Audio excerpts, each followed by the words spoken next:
जी वो power point presentation में अभी मेरे एक मित्र ने थोड़े समय पहले एक शेर अर्ज किया था कि मैं अकेला ही चला था जानिबे मंजिल अगर, लोग मिलते रहे और कारवां बनता गया। आज सब हम लोग जो भी यहाँ बैठे हुए हैं इस कारवां का एक भाग बन चुके हैं, और इसके लिए पूरा श्रेय जो जाता है डॉक्टर पाठक को जाता है, जिन्होंने हमको ये अवसर दिया है। मैं मंचासीन सभी को चेयर और सभागार में उपस्थित सभी विद्वज्जनों को मेरा सादर नमन, और विशेषकर जो वृंदावन और सुलभ की जो बहनें मेरी यहाँ बैठी हुई हैं 2 दिनों से और हमें बड़े ध्यानपूर्वक सुन रही हैं और they are giving us a patient listening, I am really thankful to them. 2-3 दिन से आप जो बातें कर रहे हैं उसमें एक अनटचेबिलिटी आ रही है, एक डिग्निटी आ रही है, एक सेल्फ स्टीम आ रही है, हेल्थ हाइजीन आ रही है, और मैं कहूँ कि अगर हम सबको पिरो दें तो उसमें एक विषय है जो सबको पिरो के रखा हुआ है, वो है मेंस्ट्रुएशन हेल्थ। और जो हमारा पेपर है जो मैंने अपने रिसर्च स्कॉलर के साथ बनाया है, that is menstruation myths and socio cultural practices in the hill state of Uttarakhand. तो फर्स्ट एक जो मैं इसके बारे में, it is a very much a biological phenomena, biological process, but ये यहीं पे ख़त्म नहीं हो जाती है, इसके साथ बहुत सारे सामाजिक सांस्कृतिक आयाम भी जुड़े हुए हैं। हम जो कि एक बहुत ही सामान्य सी बायोलॉजिकल घटना है, परंतु उसके साथ अनटचेबिलिटी भी जुड़ी हुई है, उसके साथ एक लड़की की सेल्फ स्टीम भी जुड़ी हुई है, उसके साथ डिग्निटी भी जुड़ी हुई है, हेल्थ हाइजीन भी जुड़ी हुई है। हम इस सब को इसमें देख के रह सकते हैं। और जब हम कुछ मिथ्स की बात करते हैं तो ये मिथ्स हमको ग्लोबली दिखाई देते हैं, ऐसा नहीं है कि भारतवर्ष में ही कुछ मिथ्स हैं, और उन मिथ्स के साथ हम कुछ सोशल कल्चरल प्रैक्टिसेस को जीते हैं। मैं ग्लोबल स्तर पर ना जा करके जब हम देखते हैं तो उसके साथ एक डिस्गस्ट है, लो सेल्फ स्टीम है, शेम है, it is a taboo, and we keep silent about this phenomena, it is unhygienic, exclude कर देते हैं हम उस समय। इसके साथ बहुत सारे प्रोहिबिटेशंस हैं in different cultures of different types. हमारी जो भारत की जनसंख्या है और महिला जनसंख्या, केवल अभी half of the women they use hygienic patterns of this menstruation hygiene के जो सुरक्षित तरीके हैं उन्हीं को अपना पा रही है। जो अभी भी 50% जनसंख्या है वो अभी भी बहुत अनहाइजीनिक तरीके से इसको डील कर रही है। सो I come to now my study area, and that is Uttarakhand. We have taken 5 case studies from different parts of Uttarakhand.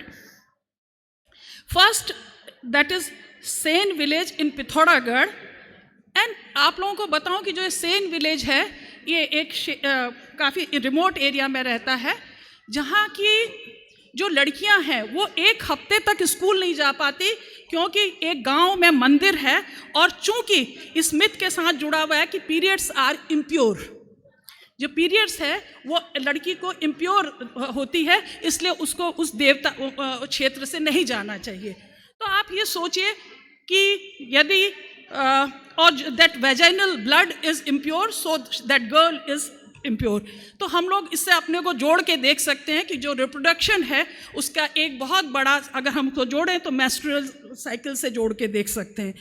दूसरी चीज़ है कि अब उसमें हमने जब पूछा कि आप ऐसा क्यों करते हैं, तो वो स्कूल गर्ल्स का पेरेंट्स कहते हैं कि हम चाहते हैं भेजना, परंतु हमको कहीं न कहीं कम्युनिटी का भय है, कहीं देवता ना नाराज हो जाए।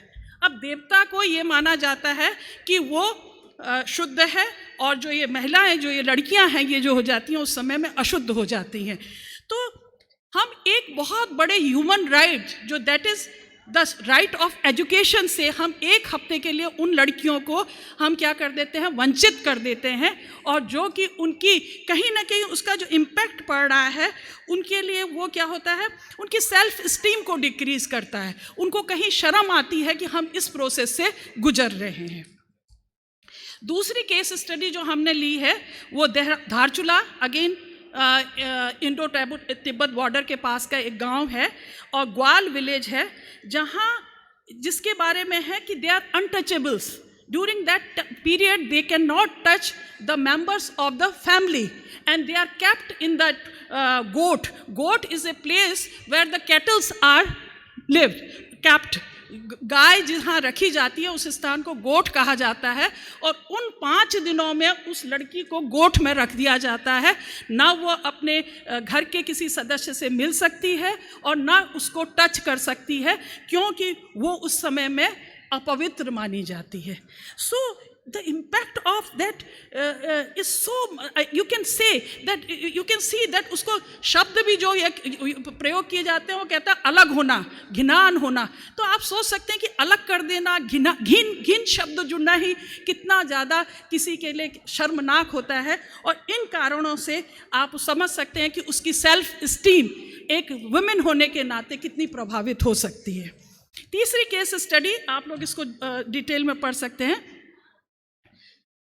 उसमें है कि one should not discuss masturbation openly.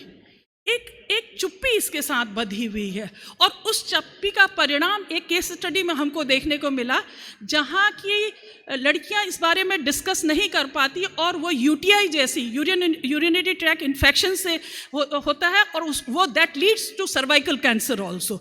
And we found one case where that women died because of this cervical cancer. So मैंने कहा हेल्थ भी जुड़ी है, हाइजीन भी जुड़ी है, सैनिटेशन भी जुड़ा हुआ है. चूँकि उनके पास ऐसे साधन नहीं है, वो इस सब प्रॉब्लम को किसी के साथ डिस्कस नहीं कर पाती. कहीं ना कहीं एक चुप्पी हमारे समाज ने ये दी है कि ये चीज़ गंदी है, इस चीज़ के बारे में बात मत करो. तो कहीं ना कहीं हमको इससे आगे बढ़ना पड़ेगा. और जो चौथी स्टडी है वो मेरी एक रिसर्च स्कॉलर है जिसकी अभी शादी हुई है, और वो किसी गांव में शादी करके गई है. तो कहती है, मैम आप इसमें काम कर रही हैं ना, मुझको बताइए. मेरे को भी 5 दिन अलग रखा, और 11वें दिन मेरी एक पूजा की गई, जिसमें मेरे गोदी में एक नारियल डाला गया और नामकरण संस्कार किया गया. तो मैंने कहा ऐसा क्यों किया? अरे किस लिए किया होगा मैम, कि मैं उनके लिए एक बच्चा पैदा कर सकूं. उसके शब्द यही थे कि रिप्रोडक्शन से जोड़ के देखा गया. यदि कहीं उसको रिस्पेक्ट भी मिल रही है तो वो इसलिए मिल रही है कि she can reproduce a child for them. So an educated girl, and a highly educated girl, is also being treated like this. So you can well imagine that still the condition in few of the rural areas of Uttarakhand related to menstruation is quite questionable. इसका जो हम effect देखते हैं तो हम देखेंगे कि girl child के in all aspect, whether education, whether economic, whether health और डिग्निटी, सभी को वो प्रभावित कर रहा है. क्योंकि एजुकेशन मैंने बताया कि उनको 1 हफ्ते स्कूल नहीं जाने दिया जाता. इकोनॉमी में sometimes they fail, they suffer from painful periods, and उसके बाद उनके पास साधन नहीं होते तो वो अपने काम के लिए भी नहीं जा पाती हैं. हेल्थ में मैंने बताया ही कि जैसे कि सर्वाइकल कैंसर जैसी बीमारियां हो जाती हैं और वो इस बारे में बोल नहीं पाती हैं. डिग्निटी, डिस्कम्फर्ट उनको हो रहा है, परंतु अगेन एंड उनको ऐसे शब्द, उनको अलग कर दो, अलग बैठा दो, घिनान शब्द, ऐसे शब्दों से उनकी डिग्निटी कहीं न कहीं प्रभावित हो रही है. तो ये मैं बात कर रही हूँ विशेषकर ग्रामीण क्षेत्रों की. पर अगर हम अर्बन एरियाज़ में भी देखें, अभी भी जो रिलीजियस हमारे जो फंक्शंस हैं, जो रिलीजियस कस्टम्स हैं या रिलीजियस पार्टिसिपेशन में अभी भी महिलाएं इनमें नहीं भाग लेती हैं. तो अब इसका कंक्लूजन मैं आप लोगों के सारे केस स्टडीज़ के थ्रू बता दिया. इनिशिएटिव भी लिए जा रहे हैं, मैं ये नहीं कहूँगी. हमारी सरकार के द्वारा लो कॉस्ट पैड दिए जा रहे हैं, आशा कार्यकर्ता उनको दे रहे हैं. हमारे एक क्षेत्र के एक छात्र ने एक NGO चलाया है और उसका नाम सोच दिया है, जहाँ वो गाँव में जा कर के लोगों को अवेयर करता है, लोगों के लिए अवेयरनेस फैला रहा है कि this is very biological process, इसको आप इस तरीके से मत देखिए. तो अंत में मैं यही कहना चाहूँगी कि सजेशंस तो बहुत हो सकते हैं कि हमको उसके लिए clear and concise messaging is very important, target audience तक पहुंच करके और उसमें मेल को भी सम्मिलित करना बहुत ज़रूरी है कि किस तरीके से उनको they should be sensitive about this very biological phenomena. Government की तरफ से जो प्रयास हो रहे हैं उनको हमको लोगों तक पहुंचाना पड़ेगा। हमारे जो कल्चरल टैबूज़ हैं उनके मिटाने के लिए हमको कहीं एटीट्यूडनल चेंज की बहुत ज़्यादा ज़रूरत है। अनलेस अनटिल हमारा एटीट्यूड नहीं बदलेगा, हम कितने ही प्रयास कर लें, जैसे हम कहते हैं अनटचेबिलिटी ख़त्म हो गई है, we know it very well कि कितनी अनटचेबिलिटी ख़त्म हुई है। जब हमारे को अपनी लड़की की शादी करनी होती है तो हम सारे के सारे जाति धर्म सब देख लेते हैं, है ना। तो वही चीज़ इसके साथ भी हो जाती है कि कहीं ना कहीं जो कल्चरल टैबूज़ हैं उनको हमको कहीं ना कहीं चेंज करना पड़ेगा।